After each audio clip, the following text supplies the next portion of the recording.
with a week like this, in terms of training, is there much you can do really? I think there's physical training, isn't there, out on the pitch, and there's some boys that didn't play on the weekend that you can work with. And then there's obviously, you know, the training off the pitch in terms of around the meetings and the reviewing of the game and what we want next. I think this is a week where you don't review too much. You just play the next game, you know, and you get on to Sheffield United, and you get on very, very quickly to Reading. I think what's helping us at the moment is a lot of the teams are playing very similar formations with back three. So that gives us a bit of a framework, you know, that we can use from one game to another. But yeah, you're right. In terms of out on the training pitch, today was very short, 40 minutes and probably next to nothing. You might have been able to take part in today's session, Ian, in terms physically, not technically, obviously. I don't know about that. But just with, obviously, when the team's doing well and winning, players don't want to lose their places in the team. How much of sports science and sort of like your experienced eye do you rely on in terms of, because players aren't going to say, I'm not quite right to play. They're going to want to play. I think your eyes first, the data second. I think you have to trust your eyes, you know, and for some people can withstand a lot more than others physically. So your history and of the data, but certainly I like the eyes. I like the staff to get around and speak to players to make sure they're feeling good. There's been a bit of a snuffles in the camp the last few days. I said, obviously, Lyndon came back a bit, a couple of the staff about it. You know, there's a bit of a cold and cough symptoms around. So you're always mindful of that as well. And I just think you get a feeling from one game to another what might be the right thing to do. And you're not always going to get it right, are you? But, you know, and the players have got to understand as well that I'm a coach that likes to look at the game and see which player in my squad I think can really help me in this game compared to another one. So, for example, when we went to Millwall, we spoke about not playing with a number 9 and playing with 3 sort of very fluid in the final third. And again, like at the weekend, I just felt that the movement of Bristol City's forwards, which I think was very, very good, I felt suited Jake and Leon. And I also thought the balance of the left and right was the right thing to do from the start of the game. I felt at the end of the game, when Bristol were making a lot of crosses, there was a game that 1,000,000% suited Jimmy Dunn. So Jimmy was about to come on to go to a back 3 when Jake came off. And then we had to change our plan. So they're the things that I enjoy about working with the group, and they have to understand, you know, I'm only trying to pick the best team for us to win, and that's the important thing. It's not a personal thing. It's about picking a team to help QPR get positive results. And just a word on Ethan Laird. I mean, he's really kind of hit the ground running since he's been here.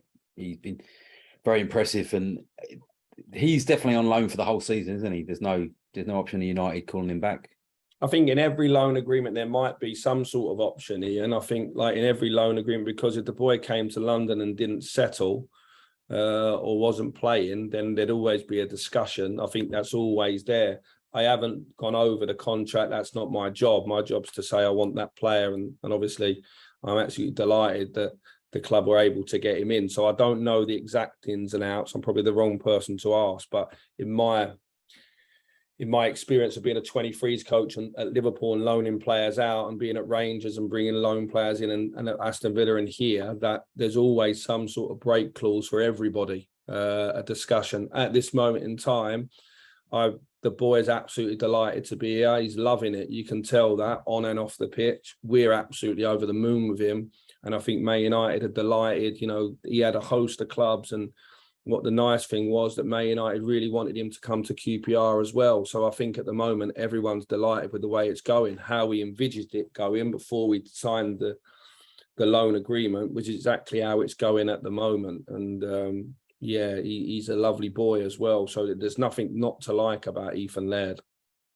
And just a word on the other is left back on the other side, Kenneth, who's really upped his game and really been outstanding the last few weeks. I mean, that bang he took on Saturday, was that just a dead leg? Is that all good? Is that? Yeah, he's a tough Dutchie, you know what I mean? So he's all right. He's recovered from a dead leg. It was just a knock, and at the time, it just gave him a bit of a strange sensation. And we was about to make the last sub, and he was in front of me. I actually think if he was on the other side of the pitch, you know, he probably wouldn't have mentioned out, because he was so close to me. I could see his facial expressions, which I wouldn't have been able to see the other side. And I trust Aussie, you know, and I felt the way that game was going. They were loading up a little bit on Kenneth towards the end of the game, like Millwall did, and he was doing fine.